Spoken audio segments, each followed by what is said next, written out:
Good morning friends, তোমরা সবাই কেমন আছো? আশা করছি তোমরা খুব ভালো আছো আর আমিও খুব ভালো আছি। চলে এসেছি আর একটা নতুন ভিডিও নিয়ে। আজকে হচ্ছে মঙ্গলবার, তো এখন বাজে হচ্ছে 10টা। এখন তোমাদেরকে সাথে নিয়ে আমি আমার ব্লগটা শুরু করলাম। আই হোপ ভিডিওটা তোমাদের খুব ভালো লাগবে। তো আজকে দাদাভাই চাটা করেছে আর ছেলে দেখো এইসবে ঘুম থেকে উঠলে এখনও ঘুমের ঘোর কাটেনি। আর ওর একদিন বাদে একদিন পরীক্ষা, মানে বুধবার ওর ইংলিশ পরীক্ষা। তো দাদাভাইকে বললাম আমি তো এত কাজ করলাম, তুমি একটুখানি চাটা বসাও। তারপরে দেখি নিচে ফ্রেশ হয়ে চা বসানো। তো চাটা খাওয়া কমপ্লিট। আর আমি না গরম গরম চাটা খেতেই বেশি পছন্দ করি। তো চান টান হয়ে গেছে, মাথা হাতা ঘষেছি। তো আমার না মানে ঠান্ডা লেগেছে, তো মানে বেশি গরম একটা লাগছে না। তো চলো চাটা খেয়ে রান্না করবো। তো আমাদের দাদাভাই বেলাতে বেরাবে, তো দেখি খেয়ে যায় না কি করে। তো এদিকে এঁচোড়টা রেখেছিলাম আগের দিন, মানে সোমবার দিন। তো এটাকে সিদ্ধ বসিয়েছি নুন আর হলুদ দিয়ে। তো এটাকে একটুখানি চিংড়ি মাছ ছাড়া তোমাদের দাদাভাই খাবেই না। তো ওদিকে চিংড়ি মাছটা কয়েকটা ছাড়িয়েছি, কয়েকটা ছাড়ানো আরও বাকি আছে। এদিকে ডাল সিদ্ধ হয়ে গেছে আর ওদিকে ভাতও হয়ে গেছে। তো আজকে ঝটাপট করে রান্না করছি। তোমাদের দাদাভাই বললো খেয়ে যাব। তো দেখি আমি রান্না করে দিতে পারি নাকি তাড়াতাড়ি। আর এদিকে পটল ভাজা হচ্ছে। আর এদিকে ডালটাও সোমবারে দিয়ে নিয়েছি। ডালটা করেছি হচ্ছে পেঁয়াজের ডাল। তো রান্না করতে করতে দেখি মা হঠাৎ করে ফোন করেছে। তো আমি বললাম যে ফোন করেছে বলে আমি কথাটা তো বলছে, মা বলছে আমি তোদের বাড়ি যাব। তা আমি বলছি কি একা আসবে? বলছে যে হ্যাঁ একাই যাব, তোর বাবা তো কাজে চলে গেছে। তা ভাবলাম যে সারাদিন একা থেকে কি করব, তাহলে যাই তোদের বাড়ি থেকে ঘুরে আসি। বললাম ঠিক আছে তাহলে আসো। তো মা এই প্রথম আমাদের বাড়িতে একা আসলো। তো কোনোদিনও আগে আসেনি একা, মানে মার হাঁটু অপারেশনের জন্য না বাবা মাকে কোথাও ছাড়তে চায় না। ওই জন্য মা বলছে যে সারাদিন বাড়িতে একা একা কী করব, তো তাহলে যাই। তো তোমাদের দাদাভাই মাকে মানে বাড়িতে পৌঁছে দিয়ে কাজে গেল। তো এদিকে রান্না মোটামুটি প্রায় শেষের পথে। এদিকে হচ্ছে ডাল করেছি। আর ছেলে তো খায় না চিংড়ি মাছ ভাপা, এটা হচ্ছে এঁচোড়ের তরকারি, এটা হচ্ছে মাছ ভাজা। তোমাদের দাদাভাইয়ের জন্য যখন ভাত বেড়েছি, তোমাদের দাদাভাই নিয়ে গেল না। তো কার মাথা গরম হয়, যার জন্য মাছ ভাজলাম ডাল করলাম। তো বলছে আমার দেরি হয়ে যাবে, ওই জন্য নিয়ে গেল না। তো কী করবো বলো, মানে তোমাদের দাদাভাই এরকম করে। তো এই দেখো এটা হচ্ছে বিকালবেলা, মা এখন রেডি শেডি হচ্ছে আর নিয়ে বসে পড়েছি চা। তো মা বলছে বেশি দেরি করবো না পূজা, আমি তো একাই যাব, তুই চল আমাকে ম্যাজিকে তুলে দিয়ে আসবি, মানে বেলঘরিয়া থেকে ম্যাজিকে তুলে দিলে মা যেতে পারবে। আর ছেলের তো কী কান্না, মানে ছোটোবেলায় এটা আমিও করতাম, যদি দিদুন আমাদের বাড়িতে আসতো তো সেই দিদুনকে যেতে দিতাম না। সেটা আমার ছেলেও খালি দিদুন থাকো না, দিদুন থাকো না। তো মা আর আমি চা টা খেয়ে রওনা দিয়ে দিয়েছি। টোটো বাড়ির সামনে দিয়েই টোটো পেয়ে গেছি, মাকে ম্যাজিকে তুলে দিয়ে চলে আসবো। কেন ছেলেকে পড়তে দিয়ে এসেছি, ছেলের তো আবার পড়ার টাইম হয়ে যাবে। তো মারও যাওয়ার ইচ্ছা ছিল না, আমার নাতি এতবার করে বায়না করছে দিদুন থাকো না, দিদুন থাকো না। কিন্তু মায়ের উপায় নেই, বাড়িতে তো কেউ নেই, মা আর বাবাই থাকে। বাবা কাজে গেছে, সারাদিন পর বাবা আসবে কাজ থেকে, তাকেও খেতে টেতে দিতে লাগে। তো কে করে, বাড়িতে কেউ থাকলে আর এই অসুবিধাটা হতো না। তো মাকে দিয়ে আসছি আর ভাবছি যাওয়ার সময় গেছিলাম আমি আর মা, আসার সময় ফিরছি আমি একা।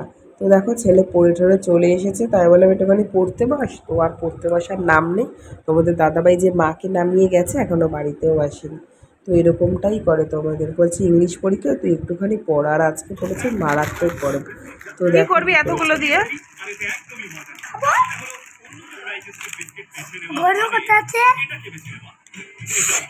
একটা ছেলে, একটা মেয়ে, একটা মা, একটা দিদি। তো চলো তোমাদের দাদাভাই এসে গেছে, রাতের খাবারগুলো গরম করে নিই। তো এই হচ্ছে রাতের খাবার, সমস্ত কিছুই পড়ে আছে, শুধু রাতে ভাত করেছি।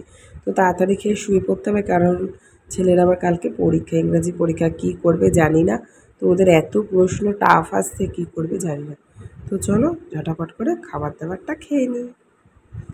তো এটা হচ্ছে পরের দিনের সকালবেলা। তো দেখো এই সকালবেলার ওয়েদারটা খুব ভালো লাগে, অন্তত গরমকালে। তো ছেলে দেখো একা একা বেল লাগাচ্ছে, তোমাদের দাদাভাই জুতো করছে আর আমিও রেডি শেডি হয়ে বেরিয়ে পড়েছি। ছেলের আজকে ইংলিশ পরীক্ষা বলে তাই।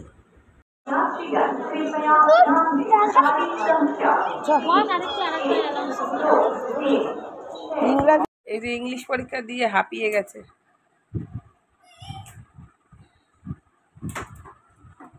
হারিয়ে দিলি আবার? কেমন দিয়েছি ইংলিশ পরীক্ষা? ভালো। তো চলো খাইয়ে নি। ওইগুলো কালকে জামা প্যান্ট আর ভাঁজ করা হয়নি। মা বাড়ি চলে যাওয়ার পর আর ইচ্ছা করছিল না। তো এখন ওকে খাইয়ে ভাজ টাজ করে চান করতে যাবো। তো চলো রান্নাটা ভাবলাম আগে সেরে নিই, তারপরেই স্নান করবো। তো সেই রান্না করতে করতে সেই গরম লেগে যাবে, আবার সেই স্নান করবো। তো ভালোই চলো আগে রান্নাটা করে নিই। তো এদিকে মাছ ভাজা হয়ে গেছে, আর মাছটাকে না কষা কষা করে করবো। তো মাছের ঝোলটা খেতে না মানে কষা কষা করলে ভালো লাগে, ফ্রিজের মাছ তো 2-3 দিন হয়ে গেছে। তো ওই জন্য কষা কষা করেই করি, একবারে রাতের জন্যও করে রেখে দেবো। তো রাতে না রান্না করতে ইচ্ছা করে না বন্ধুরা। তো ওদিকে ছেলে তো খাওয়ানো হয়ে গেছে, ছেলে এখন দেখছে টিভি। তো রান্নাবান্না সব কমপ্লিট, ঘরটার ঝাড়টা দিয়ে দিয়েছি, এখন মুছতে এসেছি ঘর। তো এখন ঘর মুছি, আর কি করবো, মেয়েদের একটাই কাজ ঘর মোছা, কাপড় জামা কাচা। তো অনেক মেয়েরা আছে ঘর বাইরে দুটোই করে, কিন্তু আমার পক্ষে পসিবল না যে ঘর বাইরে দুটো সামলানো। কেন, আমার ছেলেকে কে দেখবে? নইলে তোমাদের দাদাভাই অনেক কাজের কথাই বলেছিল। তো সুতরাং কী করে করব বলো, ছেলেকে যে কারোর কাছে রেখে দেখো ভরসা পাই না। নিজে যতটা ভালোভাবে দেখবো, তো অন্য লোকেরা কি সেই ভালো মতো দেখবে? তো তাই জন্য না কাজে যাওয়ার হয় না। তো সংসারের কাজটা কি হাউস ওয়াইফ হয়েই থাকি। তো কী করবো, আর এই হচ্ছে আমাদের কাজ। তো এর আগে শুধু মাছের ঝোল আর ভাত করেছি, কালকে এঁচোড় চিংড়িটা আছে, ওইটা দিয়ে খেয়ে নেবো। আর ছেলে তো এখন না ইদানিং মাছ খেতেই চাইছে না, কেন কি জানি কি হয়েছে, মাছে ওর প্রতি অ্যালার্জি। তো মাংস হলে খেতে চায়, মাছ হলে আবার খেতে চায় না, শুধু চিংড়ি মাছ খাবে আর পমফ্রেট মাছ খাবে। এই নিয়ে একটুখানি বিশাল চিন্তায় আছি, কেন ছেলে এরকম করছে। তো চলো ঘরটা মুছে নিই। বেডরুমটা মোছা হয়ে গেছে, আর এটা হচ্ছে সিঁড়ির জায়গাটা। তো ভাবলাম যে অনেক দিন তো ভিডিও করি না, তো একটুখানি ভিডিও করি। আর আমার না রিচ একদম কমে যাচ্ছে, কেন কি জানি। তো চলো ঘরটা মুছে নিই।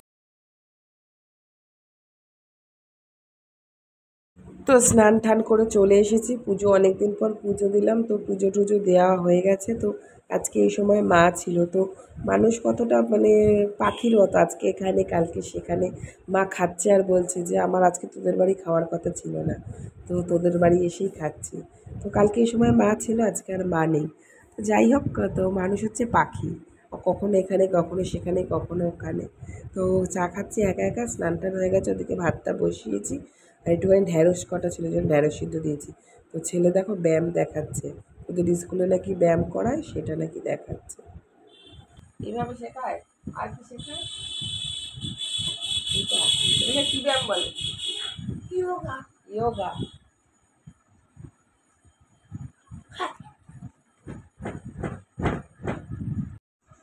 হাসে একটুখানি, হাসে না, লজ্জাবতী লতা। অল্প বসো।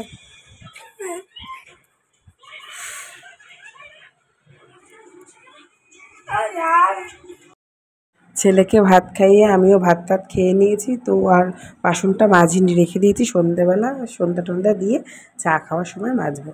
তো ওদিকে রাজ্যের জামা প্যান্ট বার করেছি, তো শীতের পোশাকগুলোকে ভেতরে ঢোকাবো, আর গরমের যে পোশাকগুলো মানে গেঞ্জি প্যান্ট প্যান্ট এগুলোকে সামনে আনবো। আর তোমাদের দাদাভাই যখনই খুলবে বলবে আমার জামা নেই, আমার প্যান্ট নেই। তো চলো ভালো করে মোছামুছি করে। তো খবরের কাগজ পাতলে কী হয় বলো তো, ডেইলি জামা প্যান্ট থাকে তো খবরের কাগজগুলো গুটিয়ে যায়, ওই জন্য আর খবরের কাগজ পাতি না। আগে পাততাম, তো রোজই ইউজ হয়, তো ওই জন্য খবরের কাগজ পাতি না। তো ভেতরটা দেখছো কি অন্ধকার, তো বাইরে এদিকে খটখট করছে রোদ, আর ভেতরটা হচ্ছে অন্ধকার। তো চলো ভেতরে ভালো করে জামা প্যান্টগুলো ভাঁজ টাজ করে রাখি। তো কত জামা প্যান্ট দেখেছো, তাও নাকি তোমাদের দাদাভাইয়ের জামা প্যান্ট নেই। তো যাই হোক বাদ দাও। তো চলো ছেলেকে ওদিকে বলছি তুই ঘুমালে ঘুমিয়ে পড়, আমার তো ঘুমাতে একটু লেট হবে। বলছে না আমি ঘুমাবো না, আমি তোমার সাথেই ঘুমাবো। তো ভেতরটা পুরো ফাঁকা করে দিয়েছি দেখো বন্ধুরা। তো ভিতরে প্রথমে শীতের জামা প্যান্টগুলো ঢোকাবো, তারপরে গরমেরগুলো। তো চলো ঝটাপট করে ভাজ টাজ করে নিই, নইলে আবার ছেলেকে বিকালে পড়তেও পাঠাতে হবে। এই হচ্ছে জিন্সের প্যান্ট, তো ভেতরে সব সোয়েটার ফোয়েটারগুলো। তো চলো আর বেশি গোছগাছ নেই, ভিডিওটা আমি এখানেই শেষ করলাম। সবাই খুব ভালো থাকবে, সুস্থ থাকবে। ভিডিও যদি ভালো লাগে প্লিজ একটা like comment share, tata bye.